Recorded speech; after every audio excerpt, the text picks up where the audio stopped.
When a loudmouth customer slapped an elderly woman inside a small-town diner, everyone froze. But what no one knew was that her son was watching. And he wasn't just any man. The bell above the door jingled softly as another customer walked into Evelyn's Corner Diner, a small, friendly spot tucked off Jefferson Avenue in Toledo, Ohio. The place had been around for decades, and everyone who came in knew the rules. Respect the staff, mind your tone, and never talk bad about the pancakes. Inside, the smell of butter and maple syrup floated in the air. The coffee machines hissed in rhythm, plates clinked gently on tables, and the sound of old blues music played low in the background. It was the kind of morning where nothing special needed to happen. People came there to escape the noise of the outside world. Clara Jennings, 72 years old, sat at her usual booth near the window, the one with the view of the corner streetlight and the little park across the road. She wore a light gray cardigan and her favorite pearl earrings, the ones her late husband had given her on their 25th anniversary. Every Tuesday morning, without fail, she came here for two things: the pancakes and the peace. The waitress, a young woman named Tina, stopped by with her order: scrambled eggs, buttered pancakes, and black coffee. "Morning, Miss Clara," she said, smiling warmly. "Morning, sweetheart," Clara replied. "How's that baby boy of yours doing?" "Still keeping me up at night," Tina laughed, rolling her eyes. "But I wouldn't trade him for the world." Clara chuckled. "You'll miss those nights one day." They grow up fast. Too fast. The two women shared a moment of quiet understanding, one from experience, the other still learning what motherhood meant. At the counter, an older man named Harold was reading the newspaper aloud to anyone who would listen. He did it every morning, half to share the news, half to feel like the old days when folks actually talked to each other. "Gas prices going up again," he muttered. "I tell you, they never go down for long." A few regulars groaned in agreement, while the cook behind the counter shouted back, "That's why I drive a bike." The diner laughed. That's what made the place special. It wasn't fancy, but it felt like family. Everyone had their seat, their routine, their story. Clara smiled, turning the page of her newspaper, circling the crossword like she always did.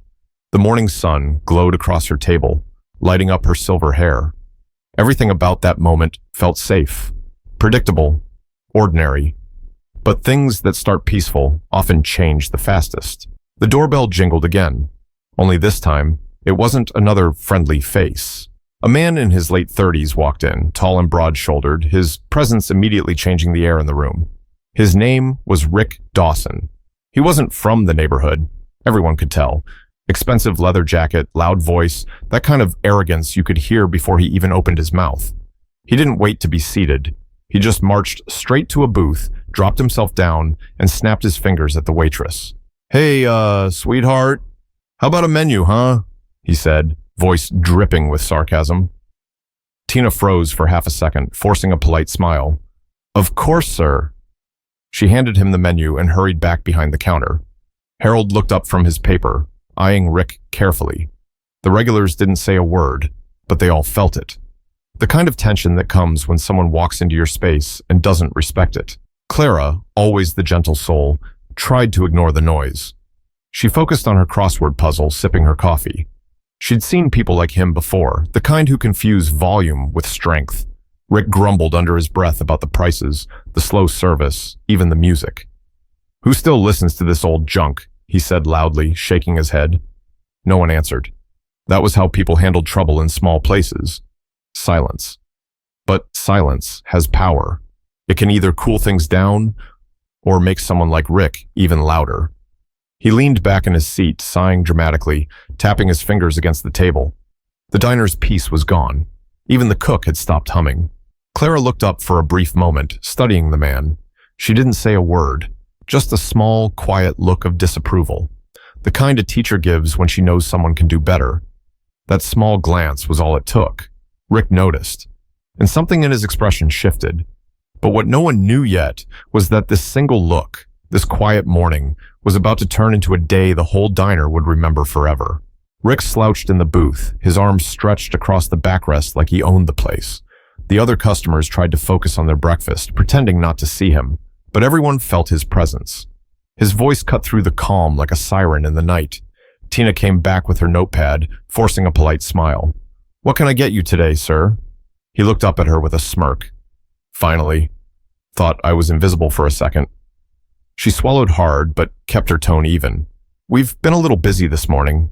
Would you like coffee while you look over the menu? He waved a hand dismissively. Just get me bacon, eggs, toast, and make sure the eggs aren't like rubber this time. Tina hesitated. He hadn't even been there before. Yes, sir, she said softly, then turned away. At the counter, Harold whispered to another regular, That guy's trouble. You can smell it. The other man nodded quietly, not wanting to be overheard. Clara kept her head down, tracing her crossword with the end of her pen. But every word she heard from that man took a little more peace out of her morning. Rick leaned over his table, pulling out his phone. Loud rap music started blasting from the speaker. The cook behind the counter shouted, Hey buddy, we don't play music in here. Rick shot him a glare. It's a free country, old man. The whole diner froze. Even the jukebox stopped mid-song when someone quietly switched it off. Tina came back with his coffee, setting it down gently. Sir, we have other customers. He cut her off. Relax, I'm just passing time. He took a sip, made a face, and spat the coffee right back into the cup. What is this, mud water? You people charge $3 for this trash? The cook took a deep breath, gripping the counter like he was holding himself back. Harold muttered under his breath. One of these days. Clara finally looked up. Her voice, calm and firm, carried through the silence. Young man, she said softly, there's no reason to talk that way. That girl is just doing her job. Rick turned toward her, eyebrows raised. Excuse me? Clara didn't flinch. You heard me. You could use your words with a little more respect. For a moment, Rick seemed almost confused. Then that smirk returned. Lady, I didn't ask for advice, all right? Drink your coffee and mind your own business. The air grew heavy. Tina stood frozen near the counter. Harold turned his eyes back to his paper, though everyone was listening. Clara took a slow sip of coffee, eyes never leaving him. That's exactly what I was doing, until you made it everyone's business. That response landed like a small hammer. Rick laughed once, loud and sharp, trying to cover his embarrassment. You think you're tough for an old lady, huh? Clara didn't answer. She simply turned back to her crossword. That silence, that quiet confidence, bothered him more than any insult could have. He muttered something under his breath and started drumming his fingers again. Tina placed his plate down on the table a few minutes later, careful not to make eye contact. He poked at his eggs, rolled his eyes, and sighed loudly. Unbelievable. Even this is wrong. What are they teaching people these days? Clara had finished her breakfast by then and reached for her cup of coffee, but as she lifted it, her hand bumped the edge of his plate, and a few drops of coffee spilled near his toast. Ah, I'm so sorry, she said immediately, reaching for a napkin. Rick's eyes snapped to the spot. His voice rose. Are you kidding me? She tried to clean it up, but before anyone could stop him, Rick slammed his hand down on the table. You old bat, watch what you're doing. The diner went still. Tina gasped. Harold started to stand up, but before he could say anything, Rick slapped her. The sound echoed through the entire diner. Clara's hand froze halfway to her cheek. She didn't cry. She didn't shout. She just sat there, eyes wide, the disbelief hitting her harder than the slap itself. Tina whispered, Oh my God. Rick's breath was heavy, his face twisted in anger. But as the silence stretched, it was clear even he didn't know what to do next. He'd gone too far. Clara slowly turned her face toward him, one hand against her cheek. Her voice trembled, but her words were steady. You should be ashamed of yourself. No one moved. No one spoke. Harold finally muttered, Somebody call the police. Rick barked, Don't you dare! But before he could finish, the sound of a car engine outside caught everyone's attention. A black SUV pulled up right in front of the diner. The engine cut off, and the door opened. A tall man stepped out. Sharp suit, calm face, steady walk. He wasn't rushing, but his presence drew every eye in the diner. Tina whispered under her breath, Who is that? Clara's lips parted slightly. She knew that walk. It was her son. But what none of them knew yet was that this quiet man carried a name whispered in corners, a name people respected and feared. The black SUV sat outside the diner, engines still ticking from the drive. Its glossy paint reflected the morning light and the stares of everyone inside. For a second, no one said a word. Rick shifted uneasily in his seat, his hands still resting on the table, unsure what to do. Clara's eyes didn't leave the door. Something about the presence of that car brought back a calm that hadn't been there a moment ago. The door opened and a man stepped out. Tall, broad-shouldered, early 40s, wearing a dark gray suit and no tie. His name was Maurice Jennings. Most folks in Toledo knew him only vaguely, a quiet businessman who kept to himself. But those who really knew better. Maurice wasn't a man of noise. He was a man of presence. He walked into the diner, his shoes clicking softly on the floor. The bell above the door gave a short, sharp ring, and every conversation that might have started died before it began. He scanned the room once. He didn't need to ask who. The sight of his mother's reddened cheek told him everything. He walked straight to her booth, his expression calm but unreadable. "Mom," he said quietly. Clara looked up, trying to smile. "Morris, I didn't want you to see me like this." He crouched beside her, his hand gently brushing the side of her face, turning it slightly toward the light. "Who did it?" Her voice trembled. "It's nothing. Please, just sit with me. Forget it happened." He didn't look away. "Mom, who did this?" The question wasn't loud, but it cut through the diner like a knife. Rick shifted again, clearing his throat. "Hey, hold on a second." Maurice stood up slowly, turning toward him. "You?" Rick blinked, trying to find his footing. "Look, man, it was an accident. She spilled coffee on me, all right? I didn't mean..." Maurice's gaze stayed locked on him. "You didn't mean to raise your hand?" Rick tried to laugh, but the sound came out thin. "You're overreacting." Tina, from behind the counter, whispered to another waitress. "He's her son.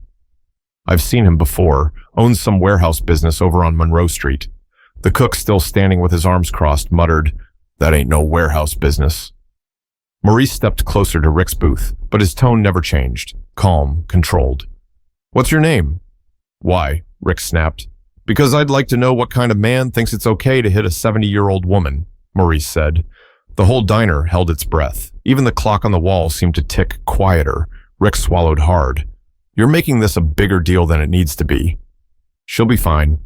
Maurice tilted his head slightly. "You're right. She'll be fine." He looked around the diner, at Tina, Harold, the other regulars, all frozen in disbelief. Then his eyes came back to Rick. "But you won't be." Rick's jaw tightened, but there was no fight left in his voice. He was trapped, not by force, but by presence. Two men sitting near the back booth stood up quietly. They wore plain clothes, but their posture said everything. They weren't there for breakfast. Maurice didn't even look at them. He didn't have to. His attention stayed on Rick. "You know," Maurice said softly, "my mother spent 35 years teaching kids how to read, how to listen, how to control themselves. If you'd had a teacher like her, maybe we wouldn't be here." Rick's face flushed. "You think you're some kind of hero?" Maurice smiled faintly, but it wasn't the kind of smile you'd want to see. "No, I just think men who hit women shouldn't be comfortable anywhere. Not even in a diner." Harold leaned toward the man beside him, whispering, "He's not yelling." "That's worse." Tina stepped forward cautiously. "Maurice, please. Let's not make this worse." He turned his head slowly toward her, his expression softening. "You're right. Nobody here deserves to see that kind of thing. Call the police. Tell them a man assaulted my mother." Rick stood up abruptly. "Hey, wait, that's not..." Maurice raised a hand, not to hit, just to silence him. "You've said enough." The diner went silent again. Outside, a gust of wind rattled the window slightly, as if even the air was waiting to see what would happen next. Clara's voice, soft and weary, broke the quiet. "Maurice, please, just take me home." He nodded gently and helped her up, keeping his arm steady around her shoulders. His voice lowered, calm again. "You deserve better than this place right now." She hesitated, looking around at the faces watching. "They don't deserve to see this either," she said quietly. Maurice gave a small nod. "You're right, Mom." He looked at Rick one last time, and for a brief second, the mask slipped. Not into anger, but something colder. "Don't move." He turned toward Tina. Police are on their way, right? She nodded shakily. Yes, sir. He gave her a short nod and led his mother toward the door. The bell rang again as they stepped out, the diner filled with the low rumble of conversation starting back up, uncertain and hushed. Rick slumped into his seat, sweat beading on his forehead. Everyone was still looking at him, not in fear, but in disappointment. He muttered, "You all saw it." She bumped into me. I didn't. But no one wanted to hear him anymore.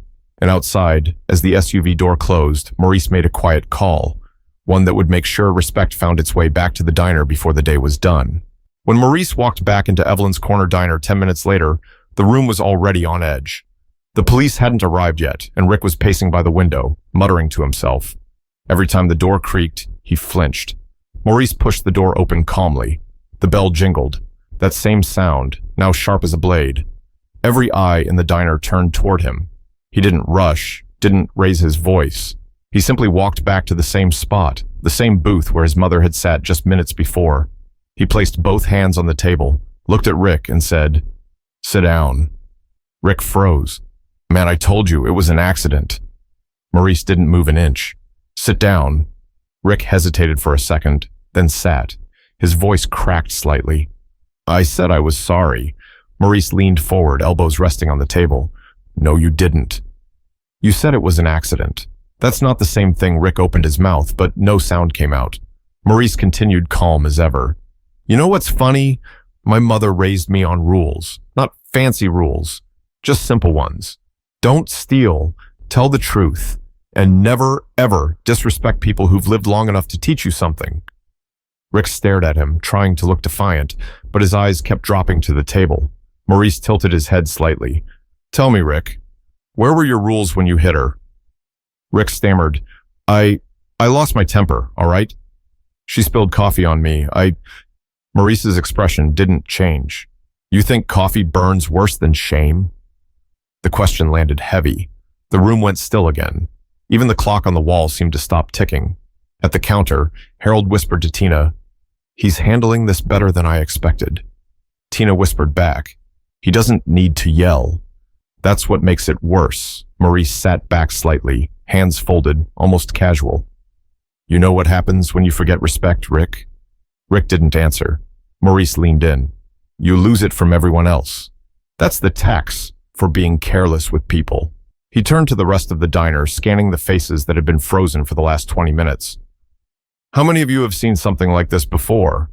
Someone gets loud, mean, because they think they can, and the rest of us just sit there hoping it stops?"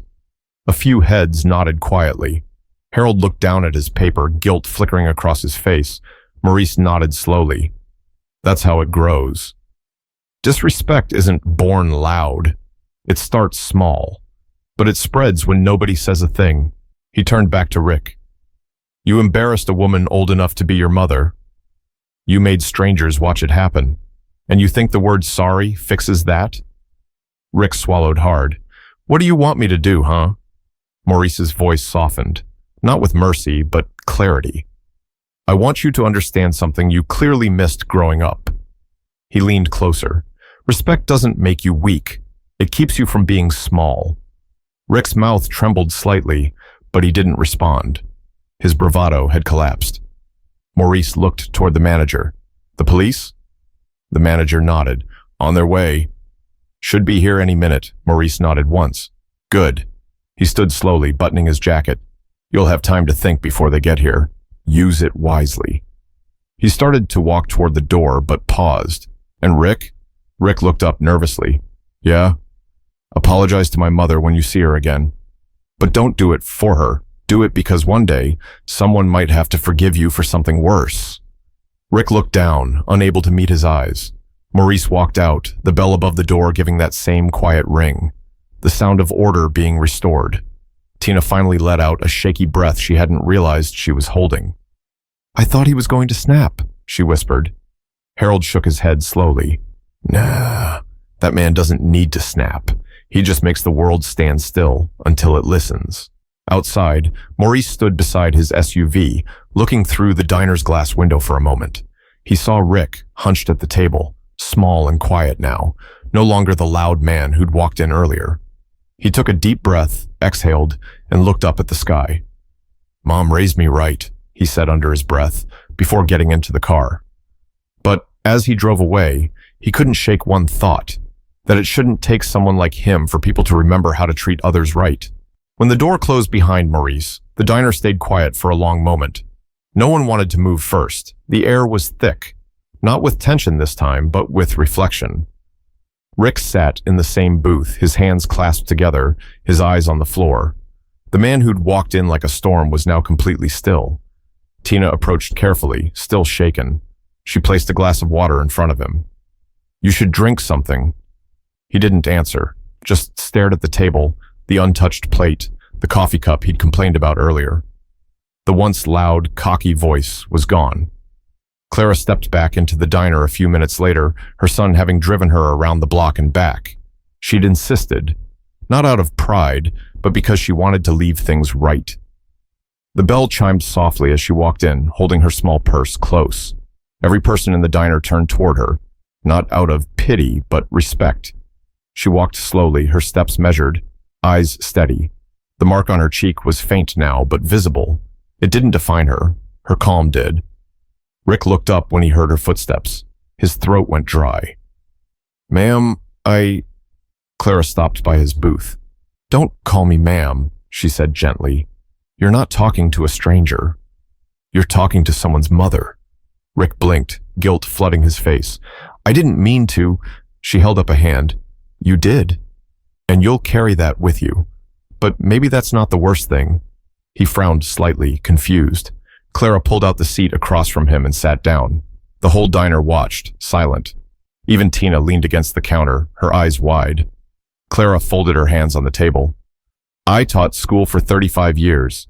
Kids who came from broken homes, rough neighborhoods, places where respect was something they had to learn the hard way."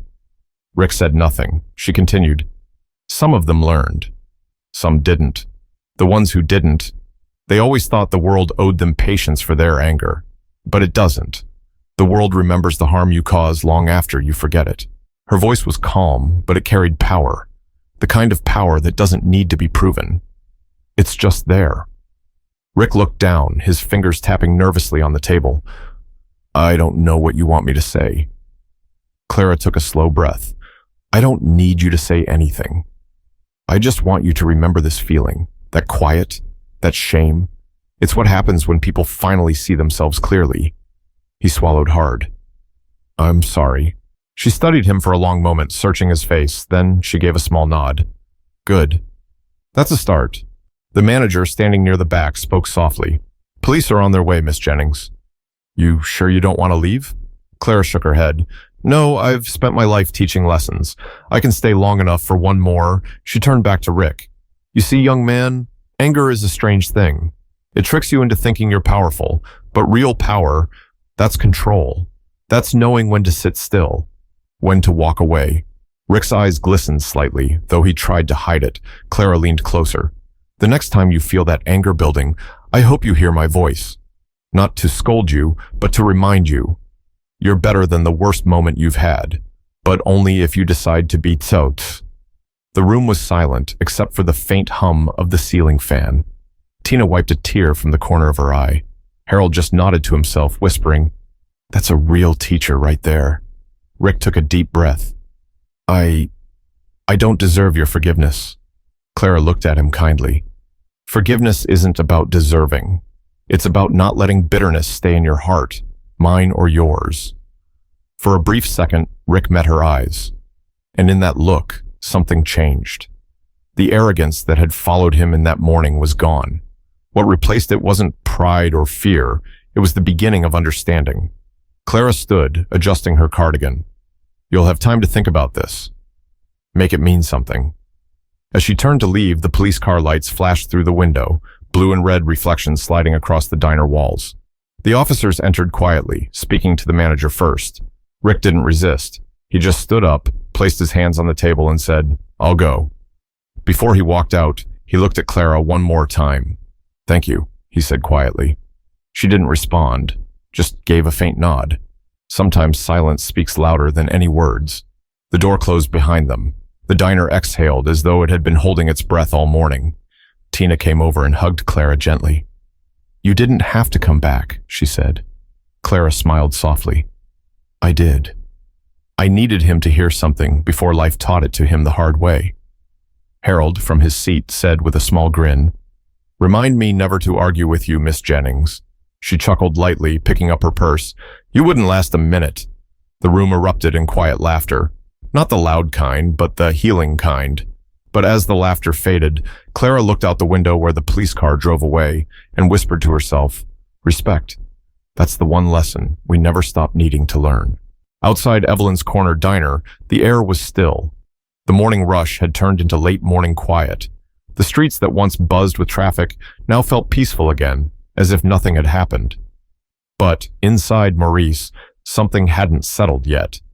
He leaned against the SUV, hands in his pockets, watching through the diner window as the officers led Rick away.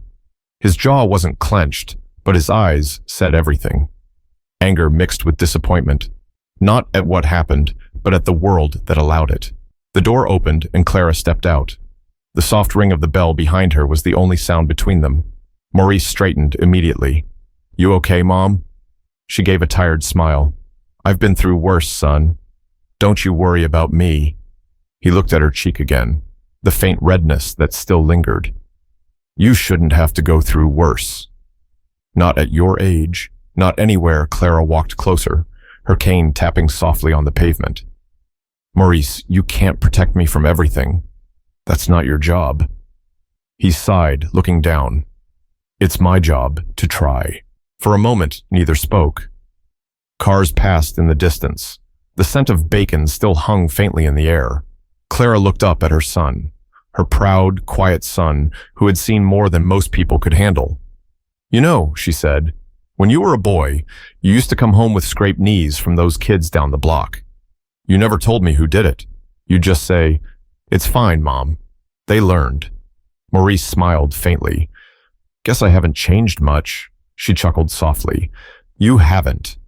But life isn't always about teaching lessons.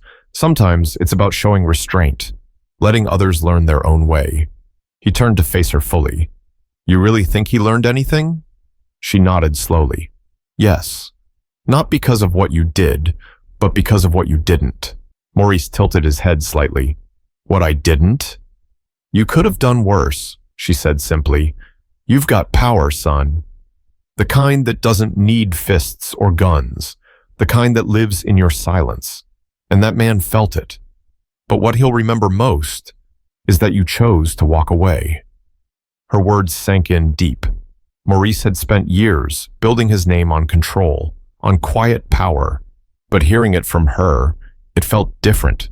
It wasn't about reputation anymore. It was about legacy. He exhaled slowly. "You know, Mom, people respect you because you're kind. They respect me because they're scared." Clara reached out and placed a hand on his arm. "Then maybe it's time they see that kindness and strength aren't opposites. You can be both." He looked at her hand, then at her face. That same look she used to give him when he was a boy caught doing something wrong. "You sound like Dad," he said, half smiling.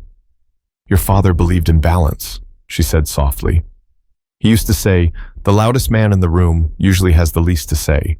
You've learned that lesson well. But don't forget, silence has its place too. It can heal, or it can harden." Maurice looked toward the diner again. "You think people in there will ever look at me the same way?" "They'll look at you the way they always should have," she said, "like a man who knows right from wrong, and chose right." He took a deep breath and nodded. "Maybe that's enough." She smiled gently. "It always has been." They stood there for a moment, the quiet between them finally comfortable again. Then Clara touched his sleeve lightly. "Take me home. I think I've taught enough lessons for one morning." Maurice opened the passenger door for her, steadying her as she climbed in. Before getting behind the wheel, he looked back at the diner. Inside, Tina and Harold were cleaning up the tables, moving slowly, still processing what they'd witnessed. He thought about how small moments, a slap, a word, a reaction, could ripple through an entire room. As he started the car, Clara spoke softly. "You did good today." Maurice glanced at her. "Didn't feel like it." Good doesn't always feel good, she said. Sometimes it just feels necessary. He gave a quiet nod, eyes fixed on the road ahead. They drove in silence for a few minutes, the city rolling by. The morning light shimmered through the windshield, washing away the harshness of earlier hours. After a while, Clara spoke again. Morris? Yeah, Mom? Promise me something. Anything. She looked out the window. Promise me you'll never let anger decide for you.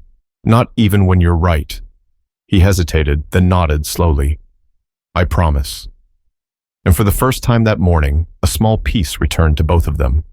But peace doesn't last forever. It waits. And sometimes, it waits just long enough to remind you of what really matters when the world tests your patience again. Inside Evelyn's Corner Diner, time seemed to move differently after Clara and Maurice left. The air felt heavier, not uncomfortable, just thoughtful. The kind of quiet that settles after something important happens. Tina wiped down the counter, her hands moving slow. She kept glancing at the door, as if expecting Clara to walk back in again. Harold folded his newspaper neatly, something he never did, and said, You know, I've been coming here for 20 years. I've seen people argue about everything. Politics, baseball, who makes the best pie. But I've never seen a man like that come in here and not cause trouble. The younger man sitting next to him, Jamal, one of the local mechanics, nodded. He didn't even raise his voice. That's what got me. Just stood there, calm as anything, and you could feel the whole place freeze. Tina sighed softly. I thought he was going to hit that man. Honestly, I was scared. Harold chuckled dryly. No, he didn't need to. Some people have a way of reminding you how small you really are, without ever laying a hand. The cook, wiping his hands on a towel, joined in. Yeah, but that old lady, though, Miss Jennings, she's tougher than anyone I've seen. She came back in here just to talk to that guy. Tina smiled faintly. She taught half this neighborhood. I heard she even tutored kids who couldn't afford school help. Always said, every child can change if someone believes they can. The manager, who had been silent all morning, finally spoke. She didn't just talk to him.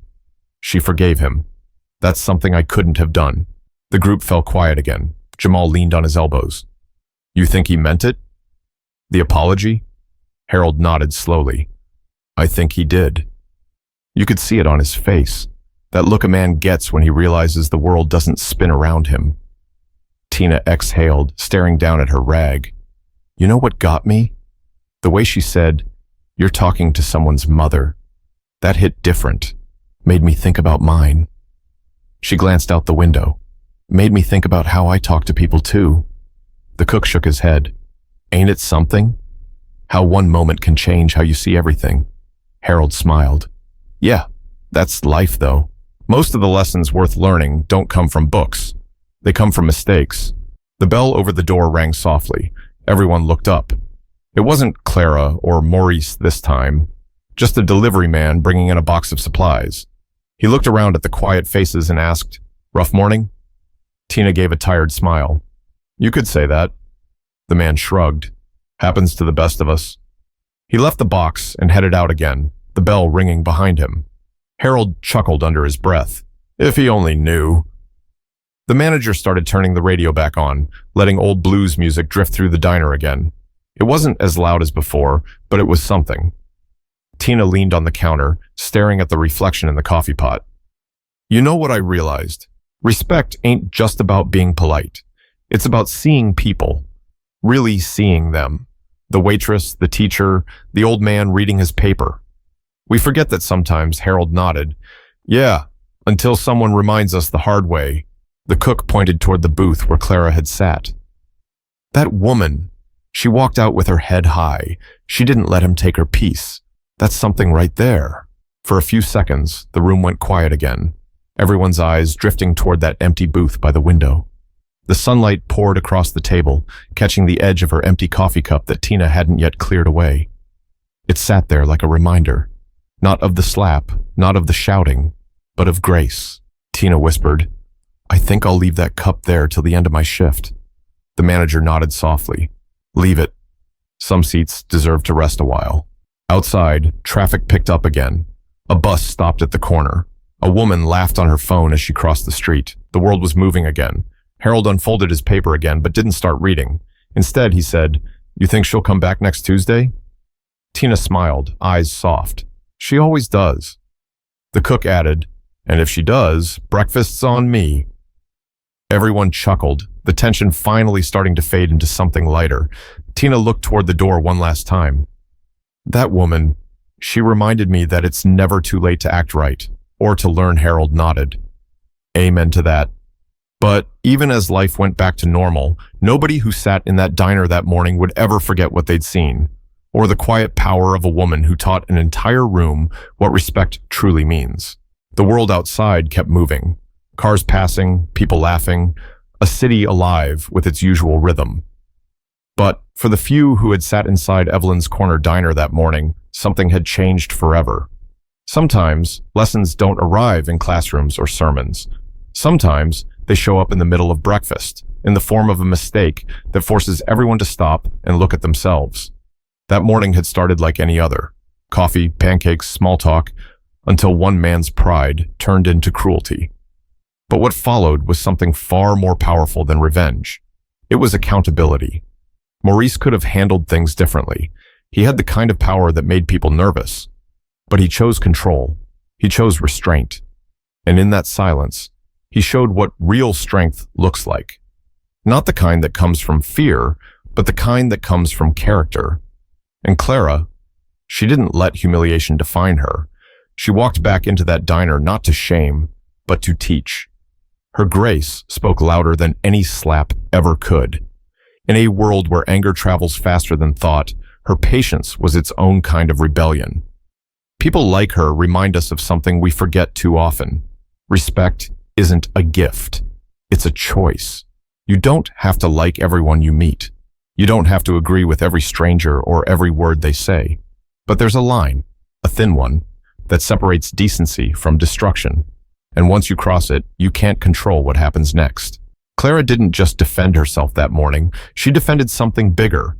The idea that dignity doesn't depend on how people treat you. It depends on how you choose to respond. And the truth is, we've all been Rick at some point. Maybe not with our hands, but with our words. Maybe in traffic, or at work, or with someone who didn't deserve our anger. We've all let pride speak for us once or twice, but here's the difference between those who grow and those who don't. The ones who grow learn to see the mirror in moments like these. They learn to listen to the part of themselves that whispers, "You could have done better," because that whisper, if you let it, becomes your teacher. When the police drove off that day, and the diner went back to the sound of dishes clinking and quiet conversation, something stayed behind. It wasn't fear, it wasn't gossip, it was respect. Earned, not demanded, and it came from one woman who refused to let her pain turn into poison. Clara Jennings may never know how many people she changed that morning. She didn't need to. Her kind of influence doesn't live in headlines. It lives in the small corners of people's hearts, where they carry her lesson forward without even realizing it. The next time someone spoke harshly to Tina, she thought twice before reacting with anger. The next time Harold heard someone being rude, he spoke up instead of staying quiet. And even Rick, long after his name left the diner's memory, remembered that moment every time his temper started to rise. That's what real change looks like. Not in speeches, but in choices. Maybe the next time you're out, at a diner, a store, anywhere, and you see someone struggling, someone older, someone slower, someone trying their best, you'll remember Clara's voice. You're talking to someone's mother.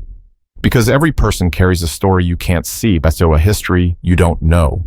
And if you can't respect that, what are you really showing the world about yourself? At the end of the day, respect isn't complicated. It's not about power or status or fear. It's about remembering that the people around you are human, fragile, flawed, trying, and deserving of kindness, even on their worst days. Clara taught that lesson not with a speech, but with silence.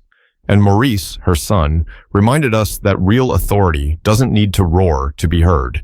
It only needs to stand firm when it matters most. The world could use more of both. So the next time life tests your patience, take a breath, lower your voice, lead with dignity. You might be surprised how far that one act of control can go. And if this story moved you even a little, don't just keep it to yourself. Share it. Talk about it. Let it remind someone else that respect is the one thing we can give freely, and the one thing we should never take for granted.